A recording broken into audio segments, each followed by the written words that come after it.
Ito guys, may mga mama-manifest nyo talaga ito. May mga mama-manifest kayo mga bagong kontrata. Ayan, no, grabe.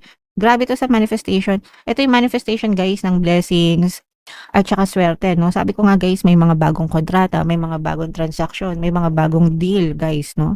Na maaari kayong maklose, maaring mga bagong project, maaring bagong kliyente, no? Mako-close niyo itong mga deal na 'to, magiging successful yung transaction niyo dito guys, 'no? Talagang maa-attract niyo 'to, mahahatak niyo 'tong tagumpay na 'to and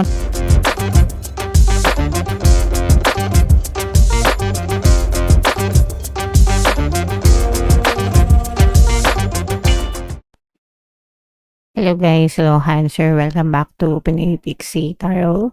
Ang pamagat ng episode natin for tonight is Money Money Come to Me. Ito yung ating money reading guys. Para ngayong April para sa Cancer, Sun, Moon, Rising Sign, and Venus. So, unahin natin tong deck na to guys. Ito yung ating money manifesting technique. Meron tayong spend gladly, keep money flowing toward you. Your supply of money will dry up if you hoard what you have and are reluctant to part with it. Whenever you spend money, do so with a glad heart and the knowledge that more money will flow to you to take its place. So, ibig sabihin nito guys, if kailangan natin gumastos, if kailangan natin magdabas ng pera, do so with a glad heart. Don't be afraid to separate with money, mga kapiksi. Kasi yung mga natatakot na makapaghiwalay sa pera, ibig sabihin, they are living in fear. Fear of maubusan, fear of mawalan ng pera, kaya they are reluctant to part with money. Ibig sabihin, takot sila na paalisin yung pera. So, nandun sila sa lack mindset, kulang mindset, mga kapiksi. If you are living or if you are in an abundant state, ibig sabihin kapag ka masagana yung iyong state, yung iyong pakiramdam, yung iyong isipan, hindi ka matatakot na gumastos ng pera because you know that there is an abundance of supply para sa inyo mga kapiksi, okay? So, yun yung difference guys, no? Kapag ka yung mindset mo is nasa lack at saka versus nasa abundance na mindset, mga kapiksi, okay? So, yeah, you have to develop a belief, guys. Kailangan yung gumawa ng belief na it's okay to spend money, especially kapag sa needs mo naman siya gagastusin, okay? Sa pangangailangan, mga basic needs like food, water, whatever, guys, no? And especially kapag lending, no? Ibig sabihin lending people para makatulong sa ibang tao, mga kapiksi. Alright? So, yeah. Comment down below if naintindihan nyo, mga kapiksi. And ito naman guys. So, hanapin natin yung energy ng money at saka yung energy ng Cancer. Shuffle natin to guys. Habang sinashuffle ko to, panoorin nyo muna yung video natin regarding sa ating paano mag-manifest ng abundance video course. Kapiksi, sawa ka na ba sa mga struggles at hirap sa buhay mo? Masipag ka ba at masikap sa buhay ngunit hindi ka pa rin umaasenso? Ilang beses ka na bang nag-attempt mag-negosyo at mag-invest pero palagi ka pa rin nalulugi? Sa pagkakataon na ito ay maaaring may subconscious beliefs ka na nagiging balakid sa iyong pag-unlad at pagyaman. Introducing, paano mag-manifest ng abundance video course. Dito ay matututunan mong ma-overcome ang mga balakid mo para tuluyan ka ng umunlad, umasenso, sumagana, maging matagumpay, successful at maswerte sa iyong kabuhayan, pera, trabaho, negosyo sa lapi at kaperahan ng bonggang-bongga. Dali, mag-send na ng email sa pinoypixie@gmail.com at simulan na ang iyong pagyaman ngayon. Alright, so sa lahat ng gusto mag-avail ng course guys, meron tayong paano mag-manifest ng abundance video course, paano mawala ang third party at magkaroon ng harmonious na relationship, paano pabalikin si ex or vice breakup. Sa mga interesado guys, mag-send lang kayo ng email sa pinoypixie@gmail.com. And sa mga naghahanap ng pampaswerte guys, meron tayong money shaker jars, tsaka itong mga bracelets. Ito yung WhatsApp number ko guys, i-chat nyo lang ako dyan. So, ka-answer kayo in represent ng Queen of Cups. Ito yung ating money energy, mga kapiksi. This is both positive and negative, guys. So, sa negative, mga kapiksi, pagdating sa kaperahan, no? For some of you, pwedeng nagkakaroon kayo ng conflict sa trabaho or sa negosyo.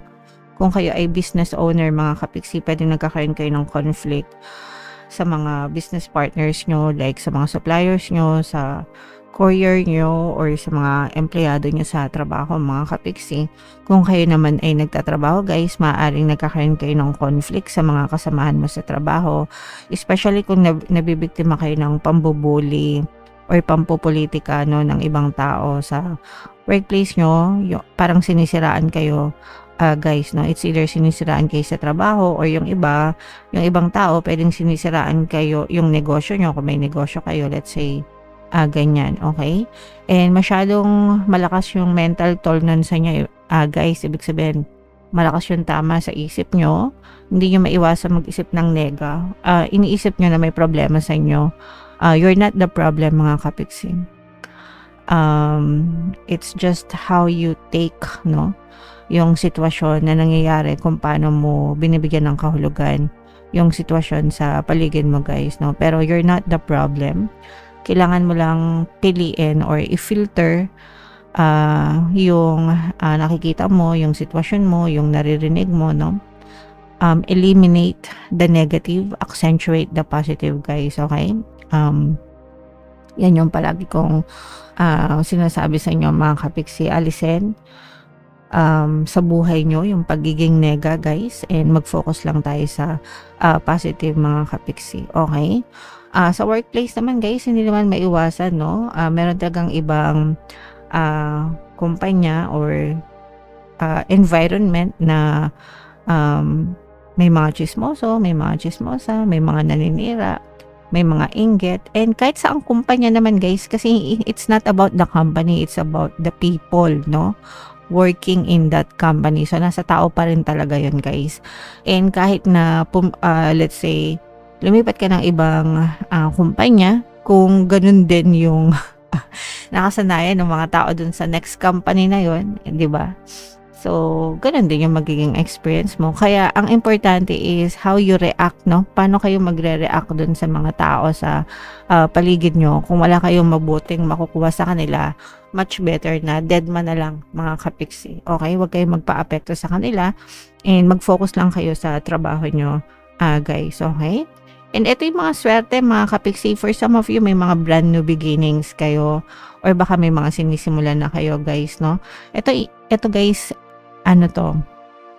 Parang ni-ready nyo yung sarili nyo dito, guys, no? So, kung trabaho man yan, or negosyo man yan, or side hustle, talagang pinaghandaan nyo ito, mga kapiksi, no?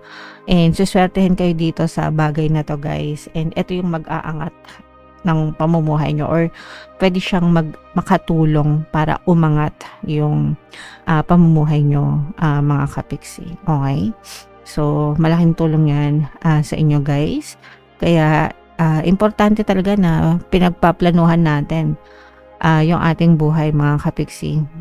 Yeah, so ito, i-main nyo na tong swerte na to.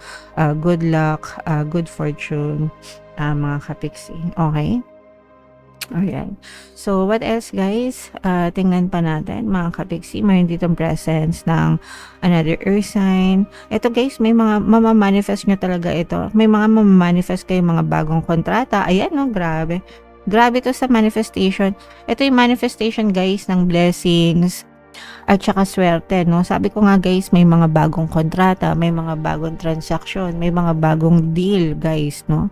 Na maaari kayong maklose, maaring mga bagong project, maaring bagong kliyente, no? Mako-close nyo itong mga deal na to, magiging successful yung transaction nyo dito, guys, no? Talagang ma-attract nyo to, mahahatak nyo tong tagumpay na to, and magdadala ito ng mga blessings, pagpapala, kasaganaan, at saka swerte sa inyong buhay. So, suswertehin talaga kayo, guys, in terms of blessings, in terms of pagpapala, in terms of kaperahan guys, no? Talagang super ibe-bless kayo mga kapiksi ngayong season na to. Kaya ito'y triple combo guys, no? Triple combo. Ito'y energy ng manifestation, energy ng blessings, at saka ng swerte guys. So napakagandang combo na to sa buhay, especially pagdating sa kaperahan mga kapiksi. So you have to align yourself dito sa energy na to guys. Palagi kayong mag-affirm, especially pagdating sa swerte, no? Swerte ako, swerte ako, swerte ako, swerte ako sa lahat ng aspeto ng buhay ko. So palagi ko yan sinishare sa inyo guys. And meron din tayo money shaker jars. Ayan, so hindi ko alam kung nasa yung jar ko. Anyway, so meron din tayong money shaker jars, mga kapiksi, no? Yun, isa din yun sa mga ino-offer ko para talaga ma-attract nyo yung swerte mga kapiksi, and marami na tayong sumasakses dyan. So, ito guys, ang kinin nyo na to guys, wag nyo na itong palampasin. Make sure this is yours. Make sure na i-claim nyo yan. And i-align nyo yung sarili nyo dun sa energy na to para talaga ma-attract nyo yung itong triple combo na to, ang Cancer. Okay? Alright. So, comment down below if naka-resonate kayo. Bunot pa tayo pala ng isang card para sa inyong additional na mensahe, Cancer. Sacred space, mga kapiksi, no? Create an altar or visit a power place to connect with the divine. So, kung merong space sa bahay nyo para mag-create kayo ng altar or dasalan, mga kapiksi, no, dedicated sa inyong pagdadasal guys, gawin nyo mga kapiksi. Pero kung wala naman, kasi minsan limited lang talaga yung space natin guys, pwede naman kahit sa kwarto nyo lang, tahimik. Ang importante is magdasal kayo mga kapiksi, o kaya naman pwede kayong pumunta dun sa mga simbahan, no? Doon na kayo mismo magdasal, magpanata guys, no? At least you know that really is a sacred place, mga kapiksi, to connect with the divine, to connect with God, the universe, mga kapiksi. Alright? Okay, so yeah, comment down below, Cancer, if feeling nyo nakaresonate kayo dyan. And again, no, i-mind nyo na tong triple combo na to, ang Cancer. For more tarot readings guys, ito yung playlist nyo. Ito naman yung ating success stories ng paano mag-manifest ng abundance video course. Panoorin nyo tong video natin guys about money shaker jars. Thank you for liking, sharing, and subscribing. See you next time guys. I love you all. Have a nice day. Bye-bye.